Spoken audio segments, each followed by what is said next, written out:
Yo, Robin, do you have a second? Yeah, what's up? So, I just got this literature thing, this close reading thing that I have to do for literature, and I'm kind of hitting a wall here. Yeah, but what have you been doing for the past 3 hours?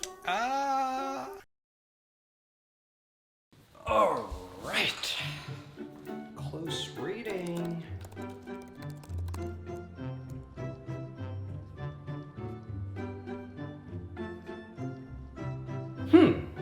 That sounds about right.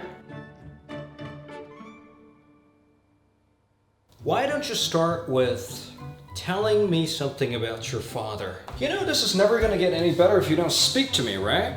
You need to speak to me. If we want to get anywhere, if you want something better out of your life, speak to me. I'm asking you questions. It's just you and me. And I am sensing some complicated feelings coming from you to me, for me. So maybe if we can talk it through. Yeah, that's not what close reading is. And I don't want to sound like an asshole, not today, but you've just wasted 3 hours of your life. Now stop wasting mine. Okay, I'm sorry. Bye.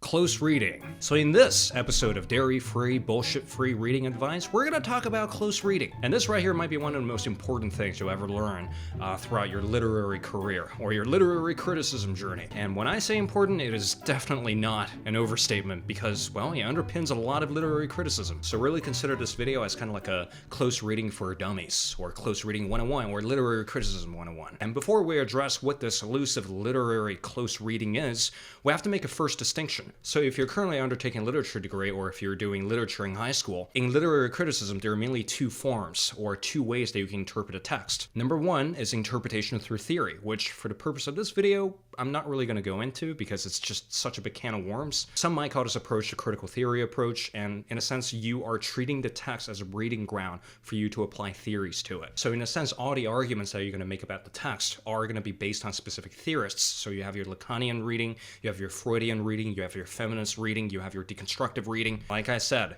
a whole can of worms and a lot of ways of reading, which I will probably address in another video, but today, let's leave that thing aside. And close reading, on the other hand, is a process of inductive reasoning. So you're treating the text as the only object that you're studying. So instead of trying to impose a bunch of theories upon this literary text, you're in a sense just treating the text as a collection of words, as a collection of sentences, as a collection of author's intentions, and as a collection of effects. It's essentially you and the text alone, and you can even think of it as detective work. You're trying to pick out little clues from this literary text and to inform your understanding of the text. And these little clues, they might take the form of metaphors, similes, oxymorons, or, blah, blah, blah, blah, blah. And a word close, in close reading, is you paying attention to how language works in the text. What is the authorial voice? What is the intended audience? What is this piece of text trying to do? Is it in the form of a poem or a passage or literary description or something? You are in the business of drawing up this educated interpretation of a piece of really complicated and really subtle literary text. And with that distinction out of the way, here's probably the number one mistake most literature students make, is that most first-year literature students, they just kind of assume that this is something that comes naturally, this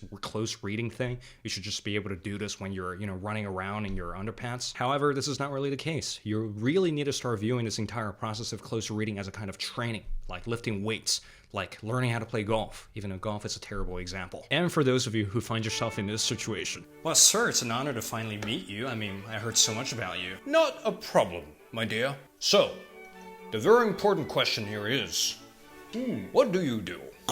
I'm a lit student, sir. Huh, a lit student? So you just sit around and you read books? Why should my daughter be with you instead of being with Spencer, the law student? Hopefully by the end of this video, you will have a pretty good understanding of what a literature degree is for, or how do you actually justify your choices, how do you actually justify going to college for literature. So in order to simplify things for you without bogging you down in complicated literary terminologies, well, we're going to do a sample analysis of a poem by W.B. Yeats. And this poem's name is The Song of Wandering Aengus. I went out to the hazel wood because a fire was in my head, and cut and peeled a hazel wand, and hooked a berry to a thread.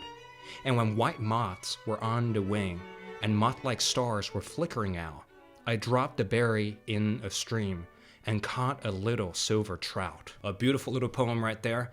And here is sort of the sample analysis so we can explain what's actually happening when you perform close reading. First thing that really jumped out to me is the use of the pronoun I.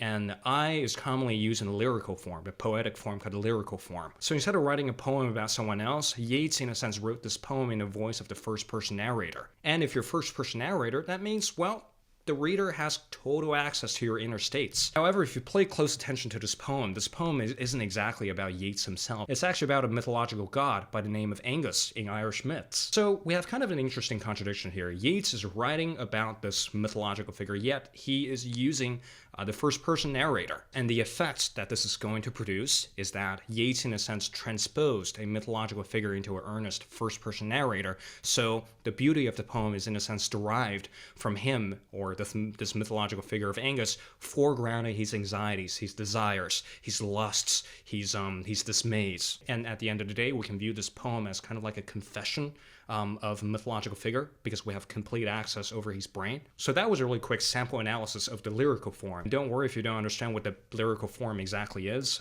This is simply just going to come with time. The more poems you read and the more literary forms that you study, it's kind of like adding tools to your little tool shed. And the more close readings that you do, these forms, these analogies, these terminologies, they're basically going to come naturally to you after a few years. Moving on to the second layer of this analysis, let's talk about the meter of the poem. One of the biggest categories of analyzing a poem is actually to pay attention to its rhymes and meters. And for the purpose of this video, we're only going to talk about the meters because rhyming scheme is a whole nother can of worms. In the case of The Wandering Aengus, it is actually written in what's called an iambic tetrameter. And don't let the jargon scare you off. Let's break it down. An iambic meter is simply a way of regulating the rhythm of the poem by stressing every second syllable. A very prominent example, you've guessed it, to be or not to be. And in the case of this poem, pay attention to this line. I went out to the hazel wood because a fire was in my head. And immediately you can hear that meter bumping, bumping, bumping, boom, boom, boom in the background. And tetrameter simply means that there are 4 of these stressed syllables in each line of the poem. Put those two terms together, it simply means that this poem has 4 of these stressed syllables in each line,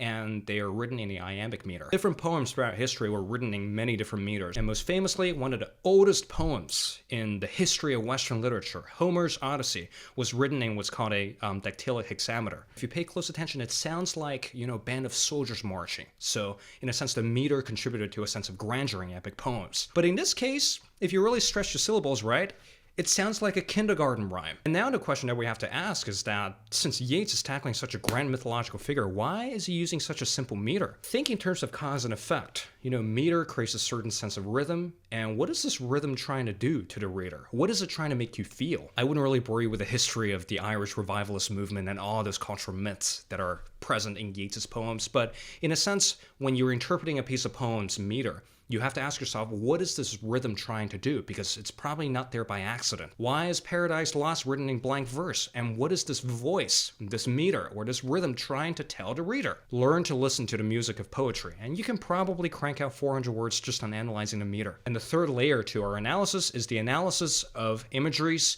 metaphors, symbols, and allegories. All of these things are some of the easiest yet hardest things to write about in an analysis. In a sense, still think in cause and effect. Why was there a fire in his head? Why did he hook a berry to a thread? What is the significance of moths in this poem because it appeared 2 times? Over time, you can develop this ability to pick up these really subtle imageries and metaphors and similes and allegories and construct an entire analysis around just imageries. At the end of the day, treat reading a poem or a piece of literary text as viewing a painting. Why is there this imagery here instead of another imagery? What is this imagery trying to tell me? Is it allegorical?